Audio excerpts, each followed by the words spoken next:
Mga Dabarkads, good morning, good morning, good morning. Araw po ngayon ng Webes, November 20, 2025. Tama ba? Oo, tama. Ngayon, nandito po tayo ngayon sa panulukan po ng Quezon City. Okay, Quezon City na po ito. At dinalaw po natin yung ating mga kaibigan na gumagawa po ng mga cellphone at yung iba po naman na nagtitinda ng mga gadget sa Suki Market. Okay? Kaya kung kayo may mga cellphone kayo at medyo nagkakaroon kayo ng problema regarding yung mga batteries, yung mga yung mga takip, yung mga plastic na gano'n, po pwede kayo pasyal dito. Pasyal lang po kayo dito po sa may Suki Market. Pasok po kayo sa dulo at yung marami na kayo makikita. Meron ding mga kainan dito ha. Marami pong kainan dito, lalo na po yung mga mahilig sa pizza. Nandito po yung mahilig sa pizza. Meron tayo dyan Patrick's Pizza. Ayan. Yung mga mahilig sa pizza, punta na po kayo rito at makikita nyo marami kayong pagkain dito. Okay, so para ito po, nandito po ngayon tayo sa bilihan ng mga piyesa o gadget para sa mga cellphone. Okay? Ayan, makikita nyo. At dako po naman ngayon tayo dito sa gawaan ng cellphone. Ito pong isang pakikilala ko sa inyo ay isa po naman sa mabait na gumagawa ng cellphone. Dito rin po yan sa may Suki Market. Okay? Ang pangalan ng lugar niya is SPO4 yata. Hindi ko alam ba't SPO4, pero ipagtatanong nyo na lang po kung saan po yung gawaan ng cellphone na ang pangalan niya ay Romel. Okay? Ayan po nakalagay cellphone repair. Okay, hanapin niyo po si Romel at makikita po ninyo, gagawan po kayo niyan at talagang ito totoo at walang itinatagong hocus-pocus dahil gusto nito talaga gumawa ng maayos para mapaglingkuran ang ating mga Dabarkads. Okay? So ito po, kausapin po natin. Sir, good morning. Good morning. Okay, siya po ang tagagawa ng ating cellphone. Matagal na po ito nating kaibigan at ngayon lang natin nakita para ma-interview, maitanong kung anong oras o anong araw siya nagtitinda rito. Itong story niya. Siguro mas maganda siya nakausapin natin. Partner, nasa YouTube po tayo. Okay, tunay na pangalan natin. Arnel. Okay. Okay, bagamat may bisita tayo. Good morning po. Nadamay may bisita natin. Ayun. Pasensya na may interview po tayo. Okay. Ito, Arnel, hingi lang tayo ng konting informasyon sa'yo, no? Alam ko, ikaw naman ang gumagawa ng cellphone ni Callejero, di ba? Okay.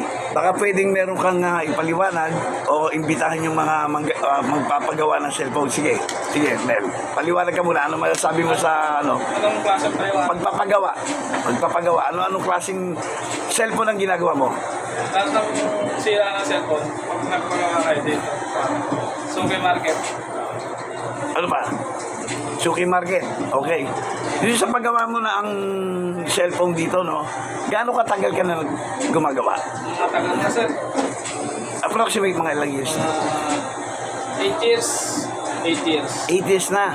Okay. O, anong mga gadget pa ang mga ginagawa mo? Cellphone lang. Cellphone lang. Exclusive yan, puro cellphone lang. Kahit na iba't ibang uri ng cellphone. Okay. Ang mga, paano naman ang singilan? Kung ano mga, para may idea sila, baka mamahalan eh. Depende sa unit. Depende sa unit ang presyo. At saka diferensya. Okay. Usually, ano mga nasisira sa cellphone? Tapos karamihan LCD card, yung mga ganun. LCD. Kung LCD ang diferensya, iba't ibang uri ng cellphone, ibang type, ano-ano ang mga halaga nila? Bigyan mo ng konti sample. Halimbawa, Pen, mga 300. yung Micro. o yung mga iPhone, Samsung, Vivo, magkakano yan? Depende sa unit. Kung yung iPhone kasi medyo may mahalang pyesa. Depende po sa unit.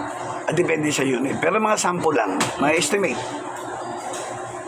More or less, mga maganda sila. At least alam nila, di ba? Mga 800, mga Ganon. May warranty ba lahat ng meron. lahat ng gawa may warranty? May warranty. Ang pyesa. Meron, basta depende depende lang sa pinag-usapan. Ganun ba? O yan po, mga Dabarkads, alam po ninyo ito, ambush interview lang. Dahil sa nagpagawa po tayo ngayon dito ng cellphone.